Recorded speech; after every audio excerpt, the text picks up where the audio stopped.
Alô, caros amigos do Speed, está no ar mais uma edição do programa Curva do S.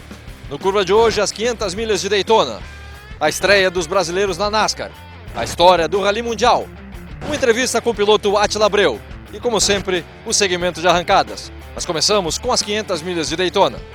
Trevor Bayne agora passa a ser o piloto mais jovem a vencer as 500 milhas de Daytona, uma vitória histórica. Carl Edwards ficou na segunda posição, seguido pelo David Gilliland, Bob Labonte e Kurt Busch terminando em quinto lugar. Sérgio Lago, que corrida, eu sentia que seria um momento histórico e eu acho que foi.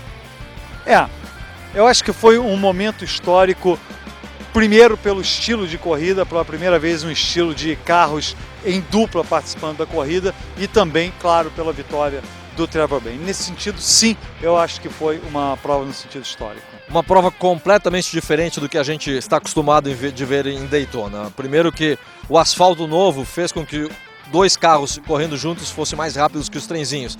Muita gente não gostou, eu acho que nós dois preferíamos ver a corrida como era antes do trenzinho, mas o final conseguiu ser dramático mais uma vez.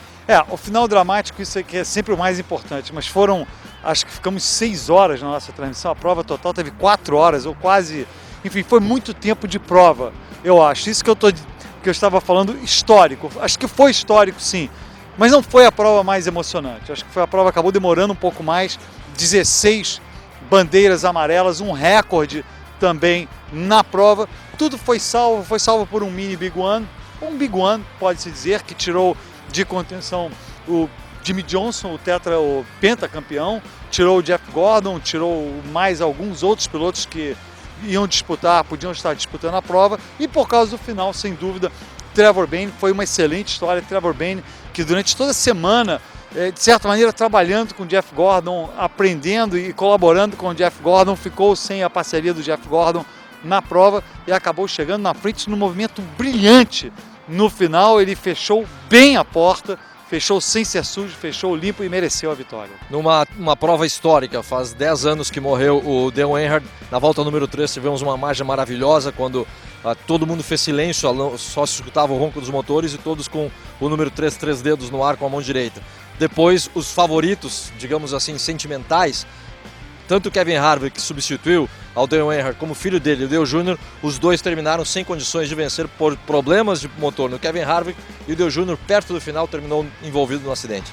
E além deles, adicionando o Michael Waltrip, que foi o piloto que ganhou a prova há 10 anos, ele corria para a equipe de Dale Earnhardt, era amigo do Dale Earnhardt e vinha com o Júnior atrás dele, que também corria pela equipe de Dale Earnhardt na ocasião. Então podemos dizer que o Michael Waltrip também era um dos favoritos. Agora, a homenagem foi muito emocionante, Roberto. Foi de arrepiar, foi uma coisa, acho que foi bem escolhida. Quem teve essa ideia, teve uma ótima ideia. Não teve blá blá blá, não teve blá blá blá, foi uma volta, o ronco dos motores e a torcida com o número 3. Agora, Sérgio, Daytona sempre é uma prova atípica. Pouco se tira de Daytona para o resto da temporada. Mas, dito isso, o que deu para ver nessa prova de Daytona que a gente possa, talvez, ver durante essa temporada? Equipes, pilotos, o que você acha nesse sentido Daytona com o resto do ano? Talvez Dale Jr.? Quase nada. Eu acho que Dale Jr. estava bastante feliz, digamos assim. Dale Jr. chegou em segundo ano passado, Roberto. Então eles chegaram nessa posição, vão estar passando gente aqui, a gente está no parquinho de Los Angeles, em frente à Fox, só para pessoas saberem em casa. Mas é o seguinte, acho que o que deu para ver foi a união, foi a força dos Ford. O Ford, que não foi muito confiável no ano passado, há vários anos, o último campeonato da Ford foi com o Kurt Busch em 2004, ganhou em 2003 também com o Matt Kenseth, a Ford voltando com força.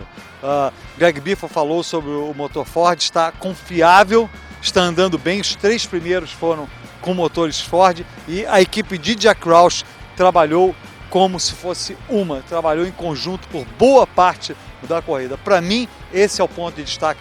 Do resto, quem ficou para trás, quem chegou na frente, Daytona. O vencedor de Daytona nos últimos anos não fez nada no campeonato, fez muito pouco. Então, agora, Truck Series. Sexta-feira tivemos a estreia do Miguel Paludo, a estreia de Nelson Piquet na temporada. Não apenas em Daytona, mas a estreia deles na temporada. Muito positiva a corrida para Miguel Paludo, em 4º lugar, e uma infelicidade para Nelson Piquet, o motor estourando. Mas para nós, os brasileiros, uma grande corrida. Foi uma grande corrida. Eu acho que a emoção, só a coisa que me chamou mais atenção e eu não esperava, a gente não sabia, logo no início quando mostrou os carros saindo para a volta de apresentação, tem aquele Pirulito. o pirulito, como se chama, para chamar a atenção dos pilotos, e os dois com a bandeirinha do Brasil ali. A bandeirona. Acho que foram os dois, a bandeirona ali aparecendo. Os americanos deviam estar olhando aquilo, what the heck, pensando ali, para não falar nada, nenhuma coisa errada aqui no ar. Mas eu acho que aquilo foi bonito, foi uma boa prova. Os dois pilotos tiveram táticas diferentes, devido, a meu ver, a oferecer uma posição diferente com o que largaram. Mas foi um ótimo resultado para o Paludo, como você disse. O Nelson Piquet, infelizmente, o motor dele estourou, é o que você falou, não tem. De positivo para Nelson Piquet, vimos que várias vezes o Ron Hornaday, que estava na frente, tirava o pé do acelerador e voltava para ajudar o Nelson Piquet, ou seja, o que chamam o americano commitment, a vontade de trabalhar junto com o Nelson Piquet e que dê certo o Nelson Piquet da equipe dele, está presente. E Miguel Paludo, junto com o Timothy Peters, foi melhor que o Timothy Peters, que tem muito mais experiência, ou seja, também com equipamento bom. O que a gente falava antes, Sérgio, os dois estão estreando e estão competindo esse ano com equipes de ponta, e ficou provado isso da maneira como eles foram tratados em Daytona. Mas que fique claro, a mesma coisa, e não estou jogando água ou elevando ou nada. O que vale para a Sprint Cup vale também para a prova da Truck Series.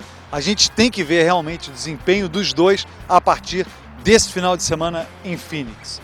Eu acho que a Sprint Cup, a prova de Daytona é uma prova atípica, 10 o resultado do Paludo, Nelson Piquet estava andou bem nos treinos, ele estava andando razoavelmente abrindo o pelotão, o plano dele era chegar, não aconteceu por causa do motor estourado, não leiam nada de errado no motor estourado, estourou o motor do próprio Kevin Harvick e do Jeff Burton na prova das 500 milhas, é o mesmo preparador é o Richard Childress, então não teve nada, mas eu acho que a gente vai começar a ver a partir de Phoenix. A gente vai falar sobre isso no final do programa, mas eu continuo otimista, mas acho que é isso sobre a corrida de Daytona. Bom, momento histórico então na sexta-feira com a estreia dos dois brasileiros na Truck Series, e agora um pouco da história do automobilismo brasileiro com o segmento Maquineta do Tempo.